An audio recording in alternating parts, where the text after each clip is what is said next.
Dual colour রাস্তা দেখে আমি বুঝতে পারি বাঁকুড়া পৌঁছে গেছি।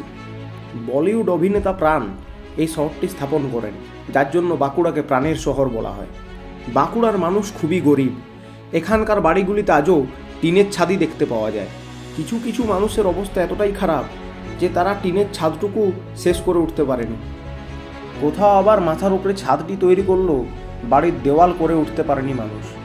দারিদ্রতা এই শহরের প্রতি পরতে পরতে থাকলেও টেকনোলজিতে উন্নত এই শহরে ভারতের একমাত্র 2 কামরার টোটো পাওয়া যায়।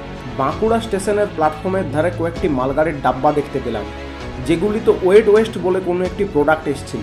ঘুরতে ঘুরতে একটি স্কুলে এসে পৌঁছাই, কিন্তু রবিবার থাকায় সেখানে শিক্ষক বা ছাত্র কেউই আসেনি।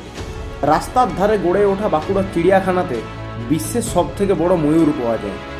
ভারতের একমাত্র চিড়িয়াখানা যেখানে ক্যাঙ্গারুও পাওয়া যায়। প্রাণীদের মধ্যে ভেদাভেদ না করে এই চিড়িয়াখানাতে ছাগলকেও জায়গা দেওয়া হয়েছে। একটি নারকেল গাছে হেলাম দিয়ে একটি হাতি দাঁড়িয়েছিল। বারবার ডাকার পরও সে যখন সাড়া দিল না, বুঝলাম সেটি ঘুমাচ্ছে। বাঁকুড়াতে সময় কাটানোর একটি ভালো জায়গার খোঁজ করার কথা জিজ্ঞেস করায় এক ব্যক্তি আমাকে রাস্তা দেখিয়ে দেয়। তার নির্দেশ মতো এগিয়ে গিয়ে আমরা কেশরা কাঠজুড়িডাঙ্গা নামে একটি পার্কে এসে পৌঁছাই।